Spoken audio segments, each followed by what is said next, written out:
Beleza, pessoal? Novamente aqui em mais outra aula de história e agora, depois que nós falamos sobre o tráfico negreiro em Pernambuco, nós vamos falar sobre a lavoura açucareira e a mão de obra escrava. Como é que era trabalhado a mão de obra escrava aqui em Pernambuco? Ou melhor, em todo o Brasil e principalmente Pernambuco.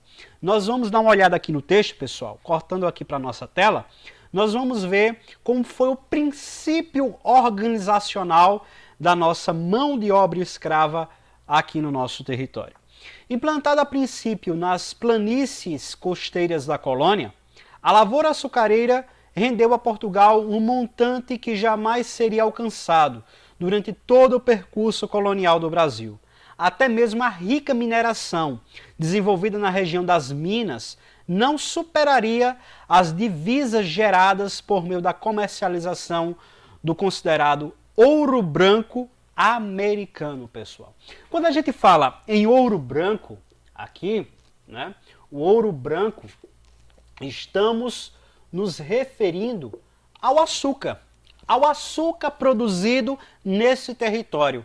Então, o açúcar produzido nesse território é que dava destaque, dava importância até mais do que o próprio ouro extraído das minas nesse território, nessa colônia brasileira, né? Então a gente vê a consideração, porque muitos países, principalmente os países europeus, como a própria Inglaterra, não conheciam, né, o açúcar produzido no Brasil, aquilo que eu falei nas outras aulas anteriores. Então esse termo que muitos historiadores eles usam para considerar o açúcar como mais importante do que a própria extração do ouro, ele é de suma relevância nessa questão historiográfica que os professores, que os historiadores se utilizam para repassar para os seus alunos a despeito da questão da comercialização e da produção da cana-de-açúcar, chamada de plantation. Bem, pessoal, em todo o processo de produção, já está aqui frisado, né, já está aqui marcado para vocês, novamente na tela, em todo o processo de produção, da plantação das mudas até o encaixotamento do açúcar destinado especialmente à Europa, o trabalho fora realizado por escravos. Ou seja, quando a gente fala de plantação de açúcar, da lavoura açucareira, nós não podemos deixar de lado a escravidão. Nós não podemos deixar de lado o processo de escravidão, o processo de uso da mão da obra escrava nesse território. Principalmente em Pernambuco, pessoal. Então a mão de obra escrava, né, a escravidão foi o papel, ou seja, eles tiveram um papel importante na questão da produção do açúcar. Então a gente pode alencar aqui a escravidão junto com a produção do açúcar, né? E com a produção do açúcar nesse território. Então não podemos de forma nenhuma deixar de lado. Só houve um crescimento na produção do açúcar, só houve esse desenvolvimento, só podemos usar o termo ouro branco brasileiro por causa disso aqui, a escravidão. Então foi a escravidão que teve esse papel fundamental. Se no primeiro momento a escravização recaíra sobre os nativos da terra, que no caso os indígenas, mais baratos e facilmente capturados, com o tempo acentuou-se a substituição destes por cativos de origem africana, acima de tudo pelo fato do tráfico transatlântico proporcionar uma generosa arrecadação aos sujeitos envolvidos, em consequência à coroa portuguesa, pessoal. Então, eles tiveram essa consequência de ligação com a coroa portuguesa. O trabalho realizado pelos escravos africanos nos engenhos de açúcar era árduo e insalubre. As jornadas eram longas e tornavam-se mais exaustivas. Ou seja, os próprios portugueses começaram a ver que os nativos não tinham essa capacidade de suportar, né, a questão da escravização, e os trabalhos para os africanos, para os negros africanos, eram mais longos, eram insalubres, tinham locais muito insalubres, de insalubridade muito grande e eram árduos, ou seja, eram trabalhos forçados, longos a longas horas, passava mais de 8 horas de serviço às vezes, né, de trabalho pesado, puxado, de manhã até a tardinha. Quando falo tardinha aqui, eu estou me referindo ao final da tarde, início da noite, né, a hora vespertina. Então, pessoal, a gente vai analisar aqui essa questão de mudança. Nós migramos de um processo de trabalho escravo para outro processo de trabalho escravo mais rentável, né? Então, uma vez que as tarefas a serem cumpridas aumentavam, por vezes o trabalho era interrompido por morosas sessões de tortura e castigos físicos. Essas morosas sessões de tortura, principalmente, eram nos troncos, né? Havia os troncos, havia um local, né, na frente das senzalas. Quando o negro ele não aceitava a imposição do trabalho árduo pelos senhores de engenho, os chefes que ali estavam, né, os capatazes, pegavam aquela pessoa, amarravam no tronco e chicoteavam, e também depois davam um banho, né, de água e sal naquela pessoa, e aquela pessoa passava dias, né, até sofrendo amarrada no tronco, às vezes sem se alimentar, às vezes não dava alimentação nenhuma e ficavam à beira da morte. E muitos chegavam até a morrer por causa disso. Colocavam tipos de cabresto, né, na boca dos escravos, né, para quebrarem os dentes, surras, né, com paus. Então eram diversos modos, né, brutais, truculentos, que eram impostos àqueles negros que não aceitavam, né, aqueles escravos que não aceitavam a imposição dos senhores de engenho a respeito do trabalho deles.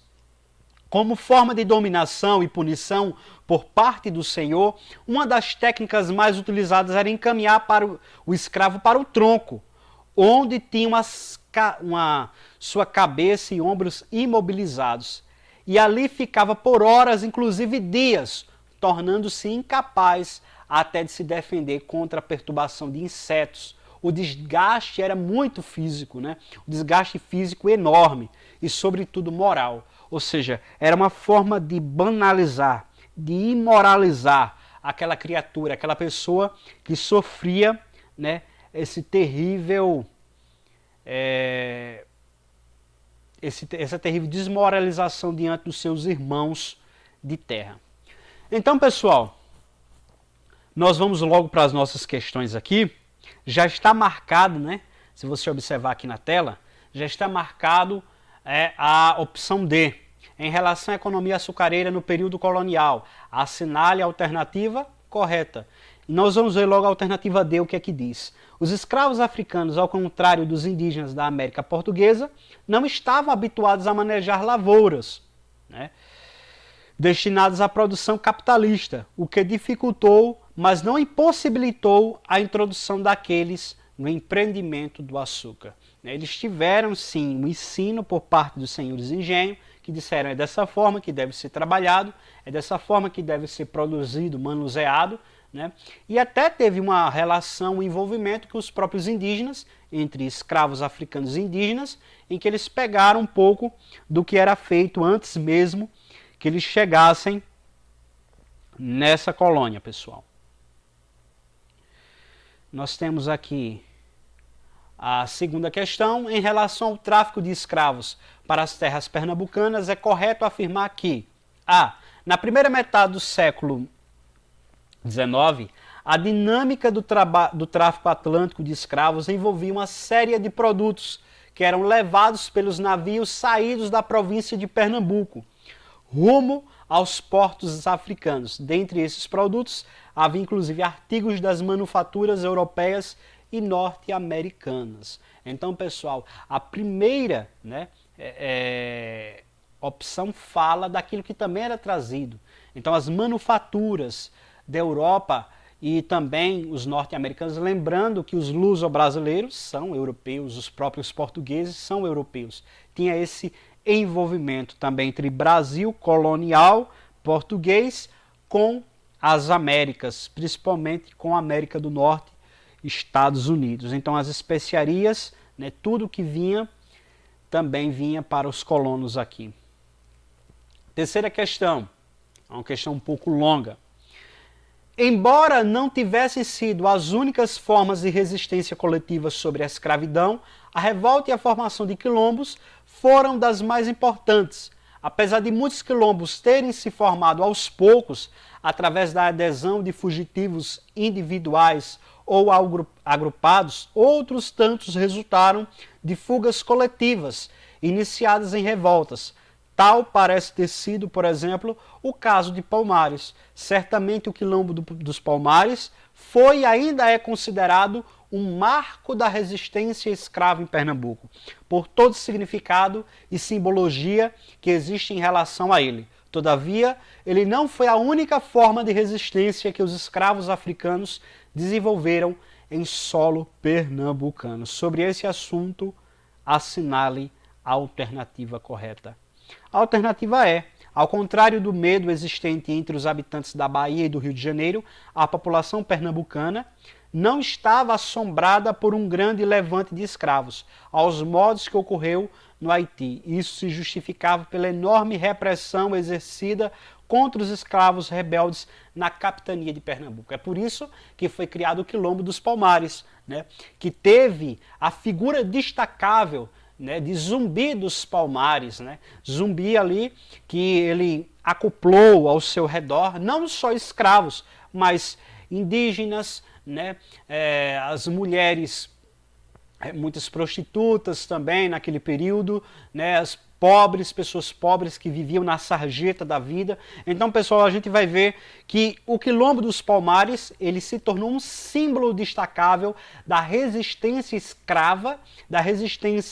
escrava africana, negra nesse território. Então, Pernambuco, ele fez com que tivesse esse destaque em todas as revoltas sociais dentro desta colônia. Aqui temos uma figura, né, dos escravos trabalhando aqui no moinho, né, no engenho, trabalhando com a cana-de-açúcar.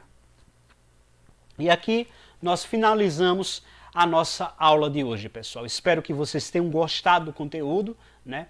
Um conteúdo direto, simples, mas que um conteúdo de qualidade para você. Então, pessoal, espero que vocês tenham gostado. Vai ficar lá no grupo o link, né, dessas atividades. E, ademais, vocês podem contar conosco, porque estamos aqui para vos ajudar. Tenham um bom dia a todos.